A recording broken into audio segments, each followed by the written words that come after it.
Hey guys, how's it going? Guardians, Ghosts, and Gamers all. So I tried to do a Dares of Infinity while also trying to complete my daily Gunsmith bounties, and as you could see, after the first 10 minutes, not a single ounce of progress, which is why I don't do playlist activities, because I have to be around other Guardians, and I just don't. Um, yeah. Um, yeah, I don't think I'm gonna feel like I don't feel like doing the Tingle Destroy today. Let's go to Artifact's Edge. We got a rally banners going there anyway. So the whole problem is that there's no. I like the gunsmith bounties because it helps me train or practice with weapons that are through a gamut of ranges through a range. That's redundant. Sorry. Um, so I don't get comfortable just using hand cannons and sidearms and all that stuff.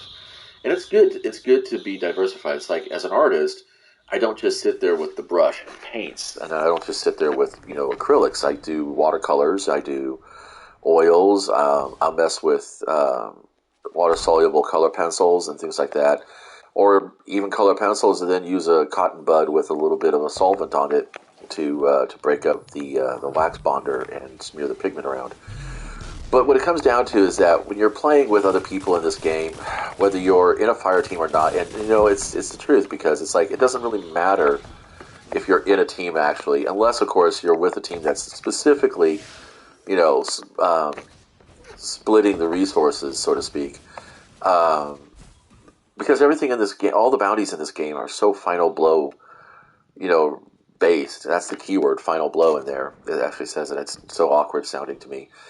Um, that you're always going to be competing with everybody and everything. If you're in a 6v6 Crucible match, you're really 1v11 because you're competing for kills. Whether you're trying to get leaderboard or you're just trying to complete bounties. I don't think there should be any bounties anymore. I don't think there should be. I don't mind the gunsmith doing like the gunsmith used to do calibration things back in Destiny 1. There was these things that you could do to earn weapons, but you did like little quests. They were calibrations. And I loved those. I thought those were fun. And that's kind of what I do in Destiny 2 now, and have been doing ever since. I got really kind of like to the point where I pretty much realized that I have all the things that I want in the game as far as I'm playing for the game, and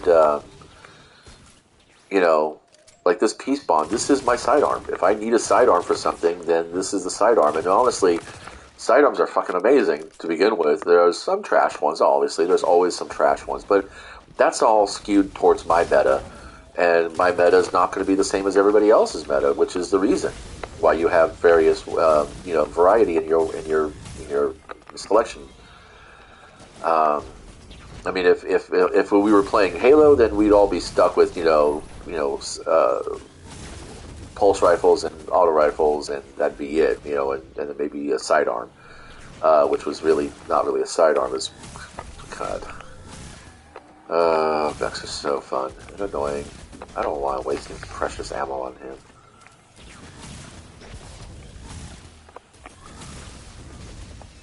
Just need to damage him enough to proc the next wave of enemies. And I could just go at it. But yeah, I don't know. I think having playlist bounties is something you don't need. I don't think you need that.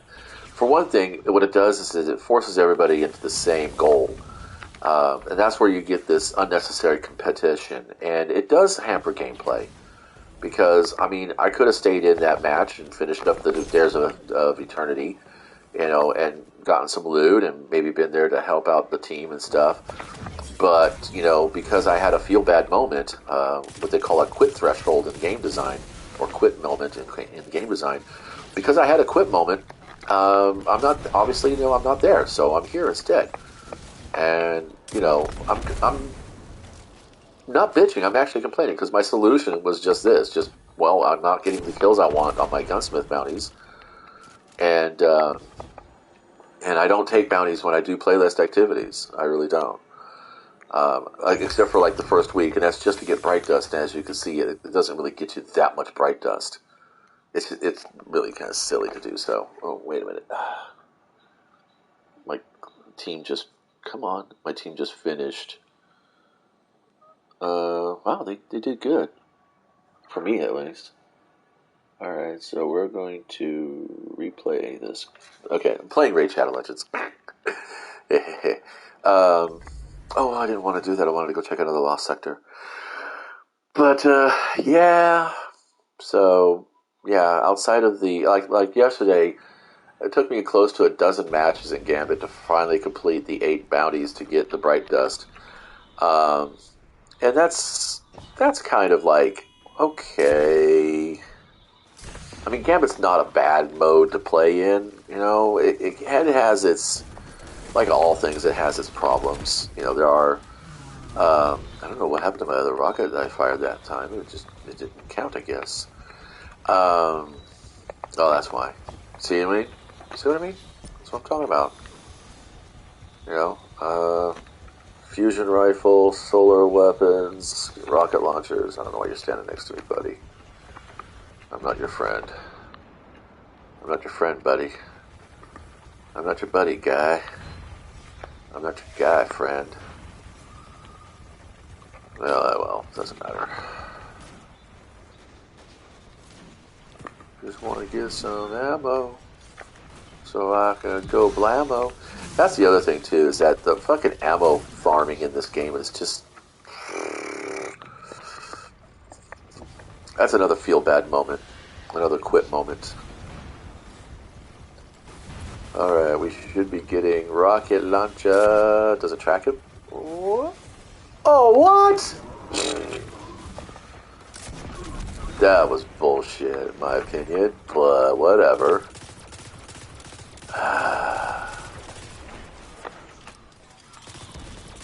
Oh yeah, but that'll track me. There should be like an armor mod that like disrupts tracking. You know, just because.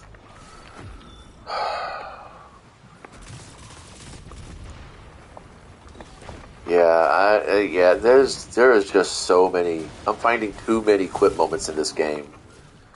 See, like that. I mean, what the hell, man? The dude's over here. I'm obviously going for a fucking, minion kill, and you needed to get in the fucking face. You needed to get in my face to do that. There we go. See, I don't even care about the fucking loot. There's nothing in that box that could mean anything to me. Well, I don't know. It's like every now and then I try. I get out there and I put myself out there and I try to experience this game like and no, I mean, down the hall in the cloak room, the closet, with all our jackets in it and stuff, on the put against the wall in the back there is my skateboard, and this is specifically there because I always think about just kind of like getting out there and getting back on the board and just kind of hanging around. Now I weigh exceedingly way more than I ever did before, and so there would be no chance that I would want to take a risk. Oh, that's my reactive pulse going off. There'd be no chance I'd want to risk any kind of heavy skateboarding, any kind of tricks or anything like that, for fear that I might snap that board. And and then so being aware of my limitation and working with it, I would just want to get up and go up and down the street. And I think I'm actually going to do that. So I need some cardio, and just cruising up and down the street is enough to get you going. Plus, there's no ammo. Time to go somewhere else where there's ammo. There's a kinesthetic reaction that does a whole lot for your mindset. It's not the optimal choice, but it's got a banner. Hopefully, I'll land there before it completes its cycle. So yeah, getting back into it is kind of the way I want to, but at the same time, I don't know. I think as a gamer, as a video gamer, as a first-person shooter, looter, power fantasy playing multiplayer gamer, I think I'm growing beyond what Destiny can provide. at this time. Um, the story is something that, for the most part, I followed through forums and secondhand conversations and things like that. I didn't ever really follow the story in the game because there's really no story in the game, guys. Don't kid yourselves. Actually, you know what? I don't need to be here. Let's go find a lost sector that I like. Um, as long as you're on the planet, you don't lose your rally banner. You still keep that ammo. They'll probably change that after Witch Queen. They say so much is going to change in Witch Queen. Whoa, well, yeah. Kill off a few NPCs and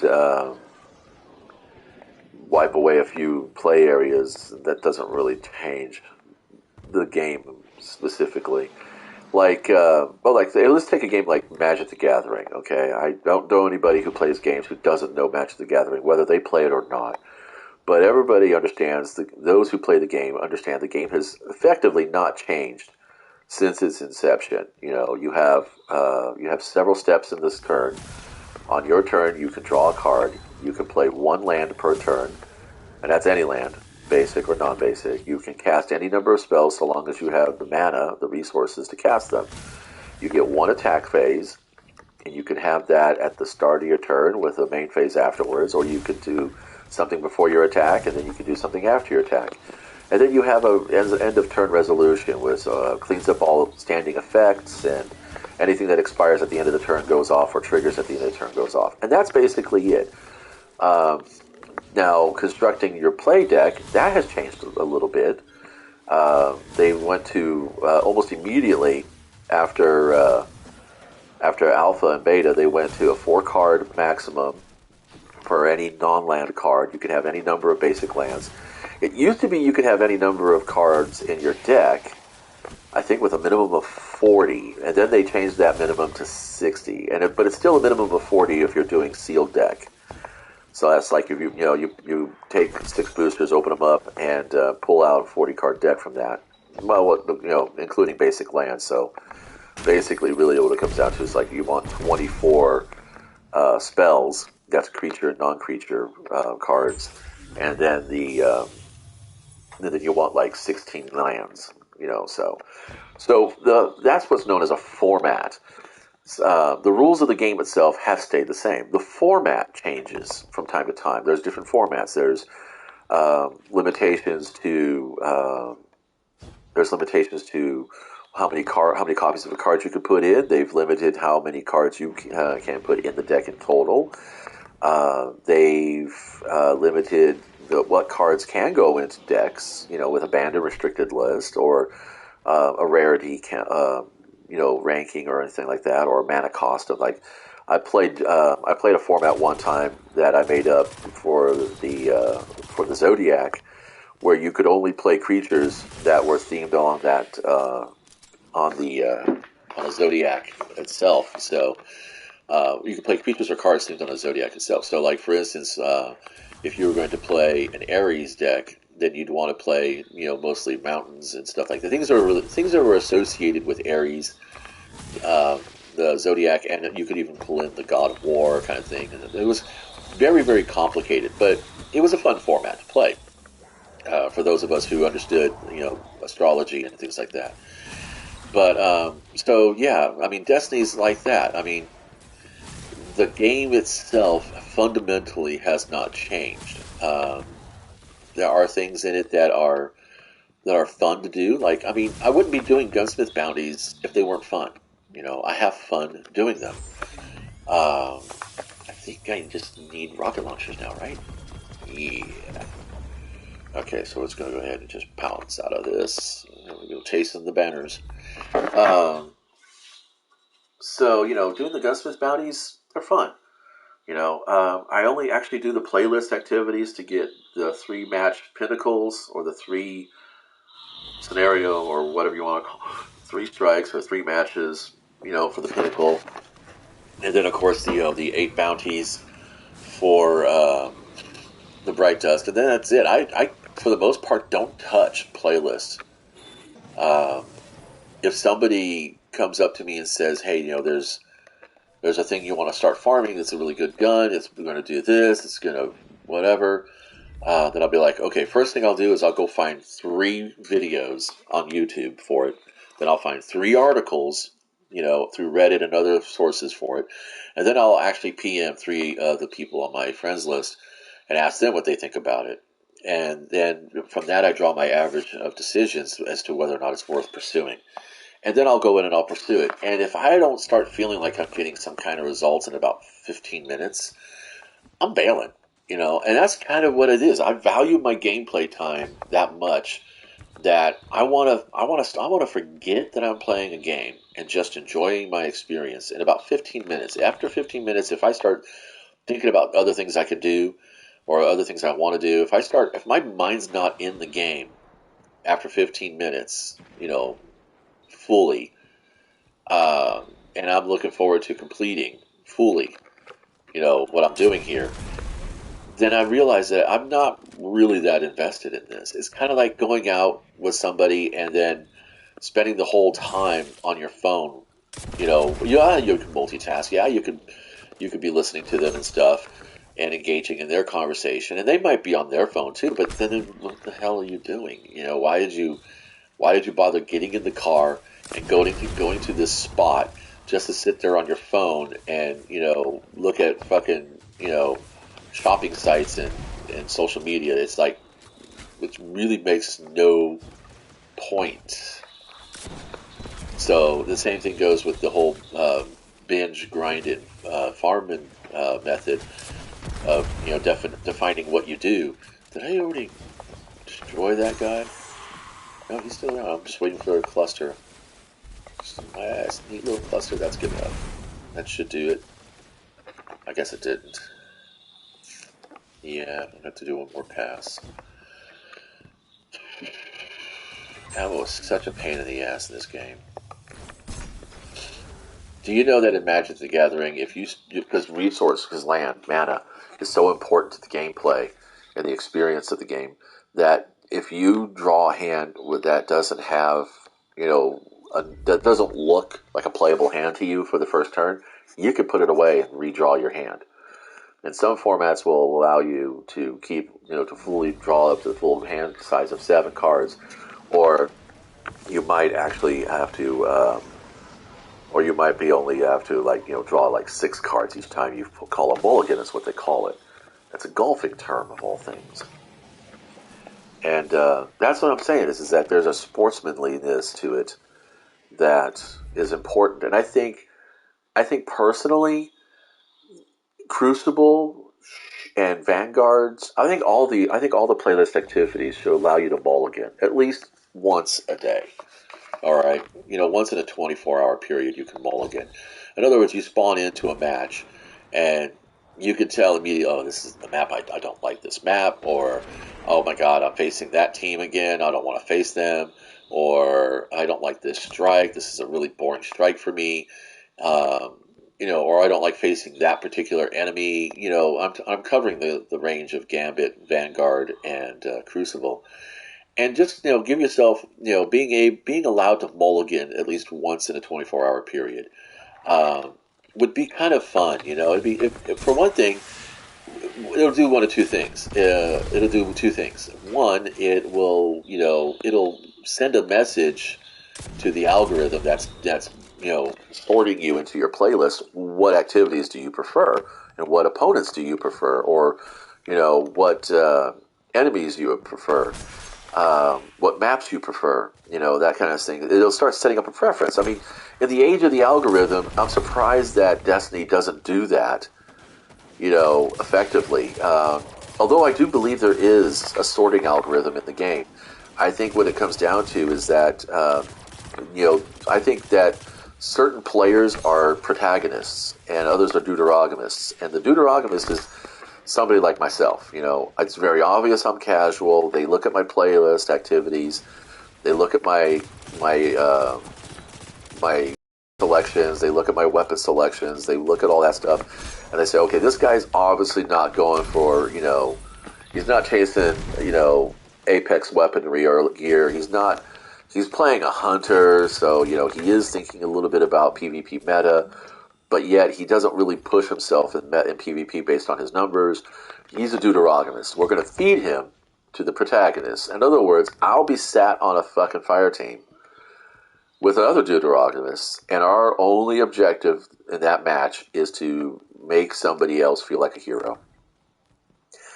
And it's my running theory right now about why free to play exists. Free to play's ultimate goal is to get you to buy in. Free to play's ultimate goal is to set you up, get you progressed far enough that you actually have a problem with just disconnecting if, in fact, you get to that paywall, which you will. It's not an if, it's a when you get to that paywall. And the paywall could be anything. It could be an end-game activity. It could be a tier of weapons or armor. It could be, anything. It just some resources. Maybe you get a certain amount of resources that you need. Like if everything in this game was driven on Glimmer, and you pay Glimmer to do activities. Could you imagine that? You pay Glimmer to buy into the Gambit match, or to the Crucible match. Now, obviously, Vanguard operations, they wouldn't take your Glimmer because that's where you would earn your Glimmer. But say, for instance, you were restricted to only playing 3 Vanguard operations a day. All right, and depending on how well you perform, and again, you got to be top board for this. Depending on how well you perform in the match, it would determine what your rewards are, and that, of course, it would be mostly in Glimmer. Then you take that Glimmer and you take it to Crucible, and you take it to Gambit, and you buy your way in to matches. You're wagering, basically, in the game. So it's kind of like gambling, but not really. This is what they call a dark choice, or dark pattern. It's based on the old idea of the amusement park rides being dark rides, that you sit in a chair in a dark room, and you're being, on a rails basically, and you're, being sent through, an environment. You don't have any control about where you're going or what you're seeing, because it's basically a mobile movie kind of scenario, kind of experience. There used to be a chest over here, nothing there. I'm pulling planetary materials. So yeah, and now imagine that, and now so you're free to play. So you get to have 3 Vanguard operations a day, and from that you earn your Glimmer. Then you take your Glimmer to play Crucible and Gambit, where the real loot is. We're talking things like, good weapons and good armor and all that kind of fun stuff. And of course, obviously, there's never going to be enough. You're never going to earn enough off the 3 Vanguard operations to actually afford a full afternoon or evening's worth of farming in either of those activities. But you can go to the store, and for silver, you can buy more Glimmer. All right? Or you can just straight up buy Glimmer from a store. This is where the paywall comes into play. So as a free-to-play player, you eventually would hit a paywall. Well, they're going to, maybe the Glimmer economy is a bit more generous with you when you first start off. Maybe that's the thing that's going on. And then all of a sudden you get to a point where it's like, okay, well, I have the ability to access these top tier, activities, which is going to give me even better loot, make me even more competitive, in Gambit and Crucible, because the game's all run on competition. Let's be honest.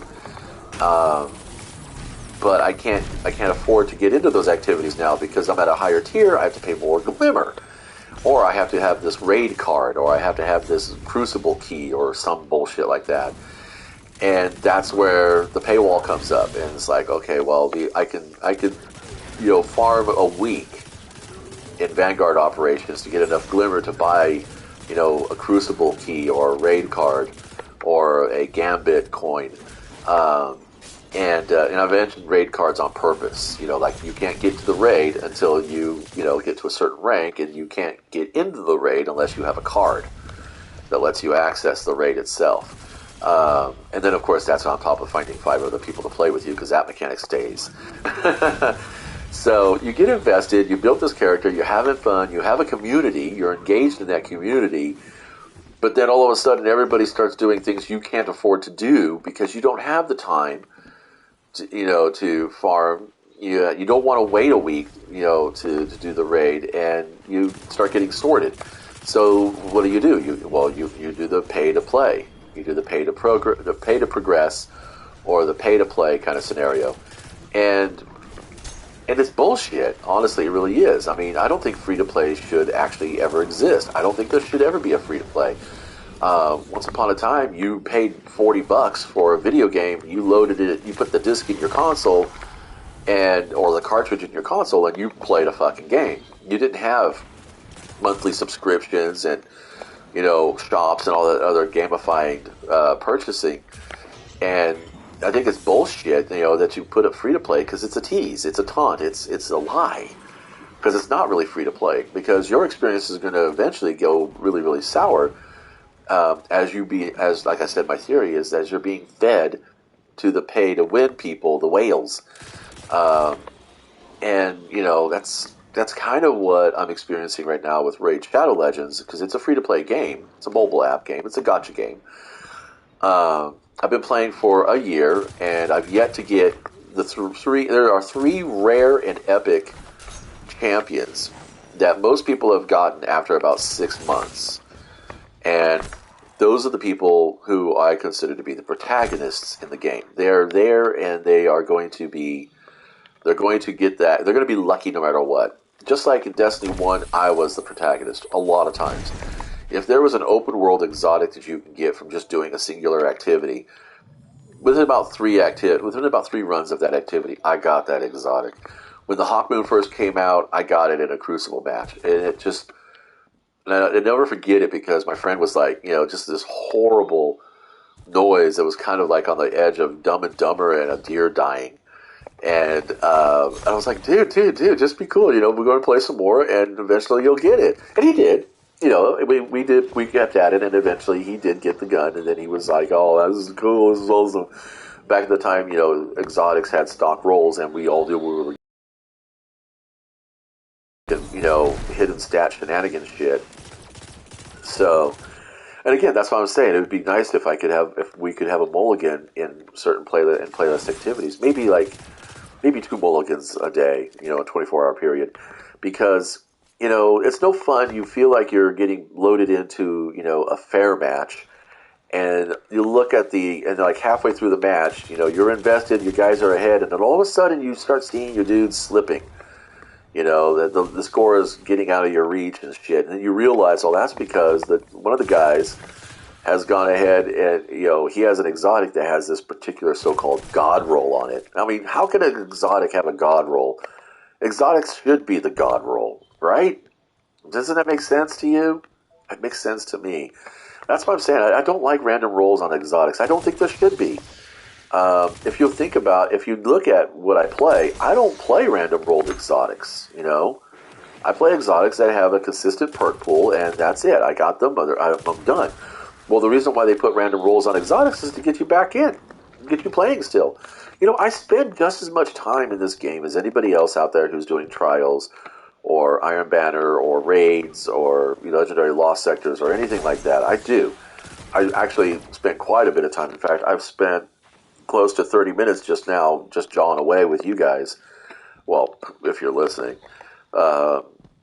And, it's like, I don't understand how my investment in time is not as valuable as any others. And why is it necessary to, constantly push shit further and further out of our reach and then slow us down on our progress? The true gamer, the true fan, he or she is going to be playing regardless of how fast they get through their character development. I mean, I've been done with this season since November, to be honest. I've been done with Season of the Lost since the later part of November. I don't have any interest in the Dares of Affinity. I don't have any interest in Xur's Horde stuff. I mean, I'm doing the loot chests because it's a good source of resources, and maybe I'll get a better rolled battler than I already have. I mean, I don't know. I mean, how much better can I get than this? I mean, that's just like, a snapshot. This is all me right here. This is what I'm saying. You play to your meta. You don't play their meta. You play to your meta. And when you get there, then be aware that it's going to be different for everybody. It really is, and that's just the age old disclaimer, uh, ambiguity kind of shit. That it's just it sounds kind of wah, but still it's the truth. You're going to play to your own. I don't know which of these guns is better. I prefer better handling, but the impact, dude. The impact's about the same. That reload speed. Nah, I'd rather take handling, but I'll keep that in the vault. Anyway, so yeah, letting us have a mulligan, you know, and you can only mulligan like within the first minute, and that way you're not penalized. Or let us have strike voting, you know, before you go into your playlist. You have a list of all the strikes that are available, and you can select the top three that you prefer to play. Maybe you got a bounty that says, kill Scorn, which is one of Zavala's favorites.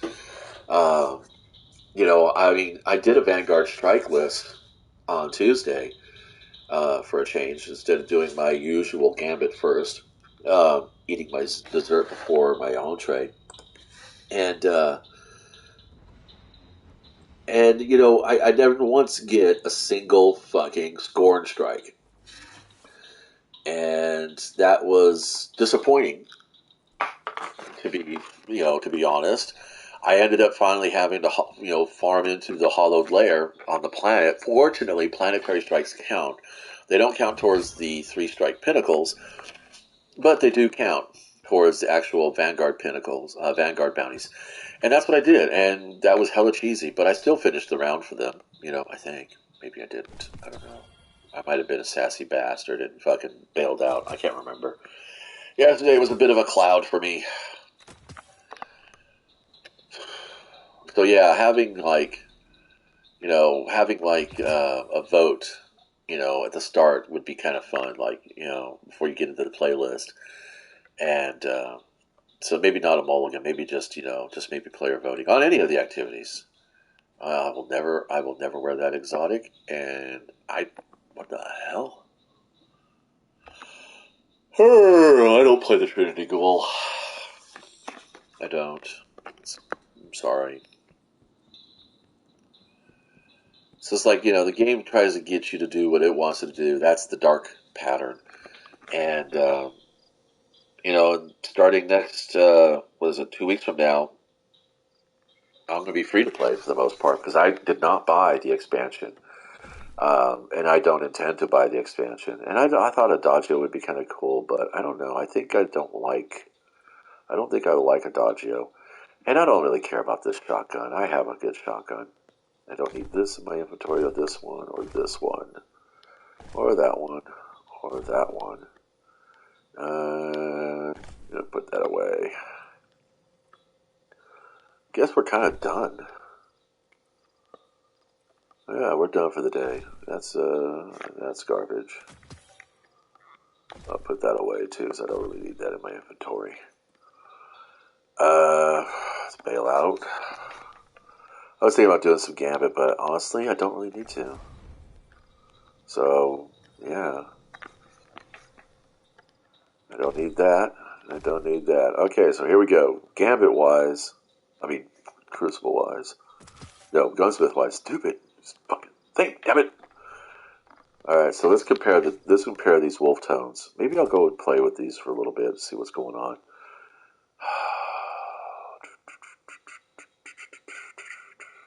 Impulse Amplifier and Adagio is so strong. Yeah, I think I'm going to go ahead and get rid of this one. Let's find I know I have an energy weapon that's got 1330 on it. There it is, the Deicide.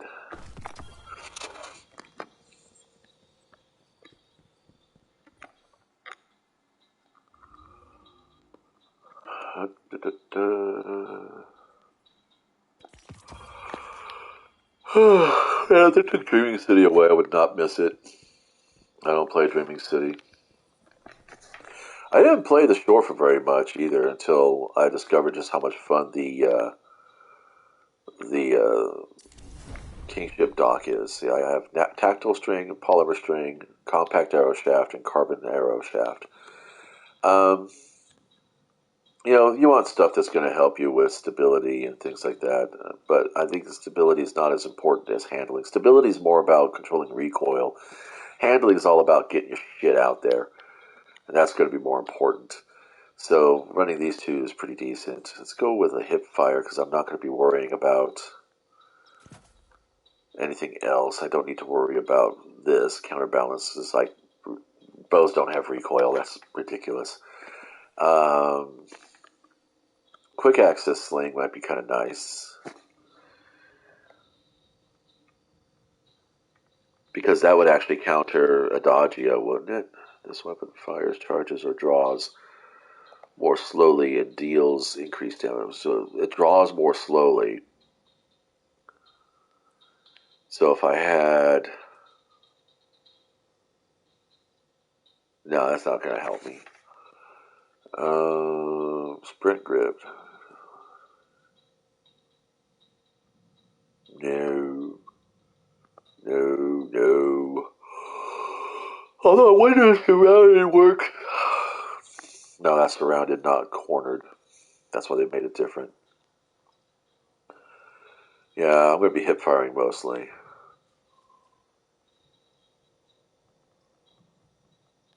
That's kind of cool. Got some good synergy there. But no, yeah, we're going to do hip fire. Let's see, where do we want to go with this, just to make sure it's worth it. I mean, I infused it, so I've already committed some part of myself to it. Maybe we'll do some Gambit. Maybe we will do more Gambit. Let's see. I'm going to argue. No, this is the one I want. This is my shotgun. This is my SMG.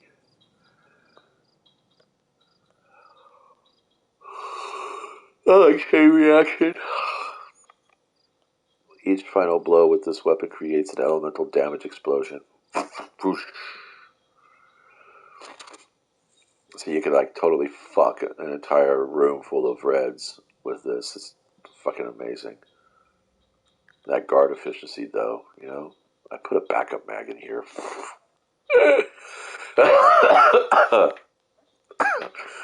Yeah, I guess. I think I'm going to be done. Thanks for stopping by, guys.